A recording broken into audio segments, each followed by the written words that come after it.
Doctors ने जो सुझाव दिए, हमने एक्ट में सारे डॉक्टर्स से बात की है, चीफ सेक्रेटरी के साथ बात हुई है, सेलेक्ट कमेटी के साथ इनकी बात हुई है। इन्होंने जो सुझाव दिए 100% वो सुझाव माने हैं सबका हमारे मूल एक्ट में, और जो अभी पारित हुआ एक्ट में इनके सुझाव से सारे सुझाव जोड़कर नया एक्ट के एक तरह से नया एक्ट हमने पास किया है। लाने की जरूरत क्यों पड़ी हम जानना चाहते हैं। जरूरत तो जनता को जरूरत पड़ी, जनता को अधिकार मिलना चाहिए कि मेरे इलाज होगा ही होगा। जब हम 25 लाख का इलाज फ्री कर रहे हैं फिर उसका कोई इलाज नहीं करे, ये कहाँ का न्याय है? उसका इलाज होगा ही होगा। खुद चिकित्सा मंत्री परसादी लाल मीणा कह रहे हैं कि राइट टू हेल्थ बिल के नियम बदले गए हैं। डॉक्टरों के सुझावों को बिल में शामिल कर लिया गया है, फिर भी डॉक्टर हड़ताल पर क्यों हैं समझ में नहीं आता। जैसे ही इमरजेंसी में कोई जाएगा वो अस्पताल वाला रेफर कर देगा कि जाओ एसएमएस, फिर तो और मरीज मरेंगे। नहीं, इमरजेंसी में इलाज करके एसएमएस भेजने लायक होगा तो भेज देगा, कहाँ दिक्कत है? तो हम थोड़ी कहते हैं आप इलाज करो ही करो। तो बिना पैसे के तो आजकल दुनिया में जानते हो, बिना पैसे के कौन इलाज करेगा बताओ। तो हम क्या कह रहे हैं कि इमरजेंसी में कोई इलाज करेगा प्राइवेट हॉस्पिटल, उसका पेमेंट सरकार करेगी। सर देखिए, इसमें प्रैक्टिकल ये है, किसी का सर खुल गया एक्सीडेंट में, सर बांधने में उसको 10-12 लाख रुपए खर्चा आता है, 5 लाख का खर्चा आता है, उसका है पैसे नहीं, वो कहेगा रेफर कर देगा, रास्ते में मर जाएगा, ऐसे तो और दिक्कत हो जाएगी सर। यही तो हम कह रहे हैं कि इमरजेंसी में उसका प्राइमरी इलाज करके उसको रेफर करो। हम कब कहते हैं आप इलाज ही करो, कहने से थोड़ी होता है सर। आप रेफर के एक्ट में सारी चीजें रूल्स में जो बनेंगे, अभी तो एक्ट पास हुआ है, जब रूल्स बनेंगे तो सारी चीजें हम उनको क्लियर करेंगे। तो आप रूल्स बना के एक बार क्लियर क्यों नहीं करते? क्यों नहीं है? जब एक्ट पास हुआ है गवर्नर साहब की, अभी उस पर स्वीकृति होगी, फिर जब एक्ट आएगा तब उसके रूल्स बनाएंगे। रूल्स पहले थोड़ी बनते हैं। कह रहा हूँ सर, ये कंफ्यूजन दूर हो जाएगा ना, आप रूल्स बना देंगे तो। नहीं, रूल्स तो तब बनाएंगे जब एक्ट हमारे पास सैंक्शन होके आएगा, गवर्नर साहब की स्वीकृति के साथ हमारे पास आएगा सरकार के पास, जब रूल्स बनेंगे। परसादी लाल मीणा का तर्क है कि जब पहले से ही डॉक्टर सरकारी योजनाओं के तहत मुफ्त इलाज कर रहे थे तो फिर उन्हें राइट टू हेल्थ बिल आने से इतनी परेशानी क्यों हो रही है। खैर, अब आसान भाषा में समझिए कि इस बिल पर इतना हो हल्ला क्यों मचा है। दरअसल राज्य सरकार ने जो बिल पास करवाया है उसमें निजी डॉक्टरों के लिए कुछ नियम और शर्तें बाध्य की गई हैं, जिससे डॉक्टर काफ़ी नाराज हैं। पहले का जो आरटीएच बिल है उसके मुताबिक इमरजेंसी में किसी भी निजी अस्पताल को मरीज का इलाज करना ही होगा। पैसे नहीं होने पर भी मुफ्त में इलाज करना होगा। मरीज को अपनी एम्बुलेंस से ही अगर कहीं रेफर करना है तो रेफर करना पड़ेगा। इलाज से मना करने पर निजी अस्पतालों पर 25,000 रुपये तक का जुर्माना लगाया जा सकता है। पहली बार 10,000 और अगर दूसरी बार अस्पताल ने मना किया तो उस पर 25,000 रुपये का जुर्माना लग सकता है। इस बिल में अगर दुर्घटना में किसी घायल मरीज को अस्पताल पहुंचाया जाता है तो अस्पताल पहुंचाने वाले व्यक्ति को सरकार अपनी ओर से 5,000 रुपये की प्रोत्साहन राशि भी देगी। मरीजों की शिकायत सुनने के लिए जिला स्तर पर सरकार की ओर से एक डिस्ट्रिक्ट हेल्थ अथॉरिटी बनाई गई है, जिसके सामने मरीज अपनी शिकायत दर्ज करवा सकेंगे। हम एक ही मांग रखते हैं सरकार से कि जब आपकी स्वयं की चिरंजीवी और आरजीएचएस योजना इस प्रदेश में लागू थी और सरकारी अस्पतालों में ये सब सारी स्वास्थ्य सुविधाएं मौजूद थी, तब आपको क्यों कर ये बिल लाना पड़ा और क्यों करके इसको पूरा इस चिकित्सक समुदाय के ऊपर थोपना पड़ा। जरा आत्ममंथन करें इस बात का और सोचें कि वास्तव में इस बिल की आवश्यकता थी या नहीं थी। पूर्णतः असंवैधानिक है।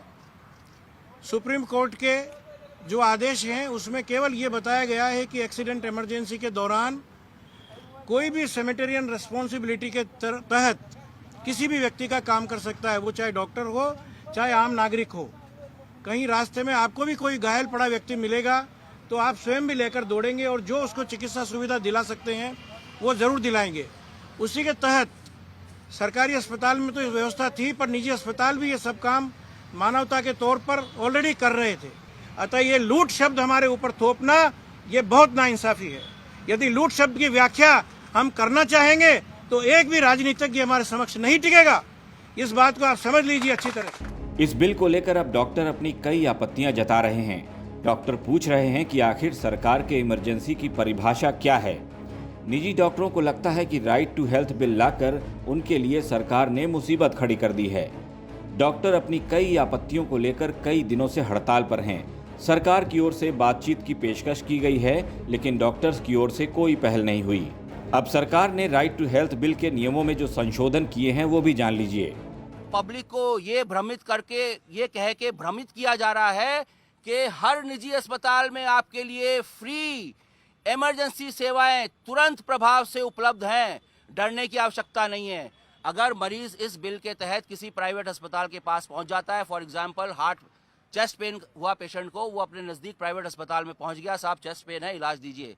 अस्पताल बोलता है साहब मैं तो डेजिग्नेटेड हेल्थ सेंटर हुई नहीं, आरटीएच की डेफिनेशन के तहत तो डेजिग्नेटेड हेल्थ सेंटर नामित स्वास्थ्य केंद्र में ही आपका इलाज होगा, तो आप कृपया डेजिग्नेटेड हेल्थ सेंटर पे जाएं। तो सो कॉल्ड जो 2 घंटे का गोल्डन पीरियड होता है एक्यूट एमआई का, वो धीरे धीरे लूज होने लगा। अब मरीज ढूंढेगा, किसी तरह से मशक्कत करके डेजिग्नेटेड हेल्थ सेंटर पे पहुंच जाएगा। डेजिग्नेटेड हेल्थ सेंटर पहुंचा तो पता चला कि साहब यहाँ पे तो हार्ट की ट्रीटमेंट की सुविधा ही नहीं है, ये तो हड्डी का अस्पताल है, या बच्चों का अस्पताल है, या आंखों का अस्पताल है। लेकिन बिल ये भी कहता है कि आप अगर डेजिग्नेटेड हेल्थ सेंटर पे पहुंच गए तो आपको उस मरीज को अटेंड करना पड़ेगा irrespective of any speciality. Attend करने के बाद उसे स्टेबलाइज भी करना पड़ेगा। स्टेबलाइज करने के बाद उसको ट्रांसपोर्ट की सुविधा प्रदान करके शिफ्ट भी करना पड़ेगा एट हायर सेंटर जहां पे सुविधा उपलब्ध है।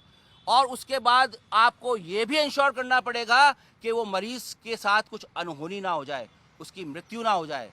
अगर इस दौरान 2-3 घंटे, 4 घंटे, 5 घंटे निकल चुके हैं, हार्ट अटैक का मरीज या तो मर चुका होगा या क्रिटिकल कंडीशन में पहुंच गया होगा। खुदा ना खास्ता अगर कुछ मरीज के साथ अनहोनी हो जाती है तो उसकी जवाबदारी, उसकी जिम्मेदारी उस ट्रीटिंग डॉक्टर की होगी जो बेचारा आंख का डॉक्टर या हड्डी का डॉक्टर, गलती से वो हार्ट का मरीज उनके पास पहुंच गया। बिल यह भी कहता है कि ट्रांसपोर्ट की फैसिलिटी, एम्बुलेंस भी आपको प्रोवाइड करनी पड़ेगी। इस बिल में 3 कैटेगरीज इमरजेंसीज में डिफाइन कर दी गई हैं। सर्पदंश, स्नेक बाइट। स्नेक बाइट जो है इमरजेंसीज का कितना परसेंटेज है? Not even 1%। Out of total snake bites 90% snake bites जो है नॉन पॉइजनस स्नेक से होती हैं। Non poisonous snake bites are harmless, उसमें किसी तरह के इलाज की आवश्यकता नहीं होती है। सिर्फ 5% पॉइजनस स्नेक से होती हैं, तो उनको आपने इमरजेंसी में डाल दिया। दूसरी आपने डाला रोड ट्रैफिक एक्सीडेंट्स। अगर सड़क पे कोई स्कूटर पे जाता हुआ व्यक्ति गिर जाता है, उसके यहाँ पे हाथ में खरोंच लग जाती है, इस बिल के मुताबिक वो इमरजेंसी है, वो नज़दीक के अस्पताल में पहुंचेगा।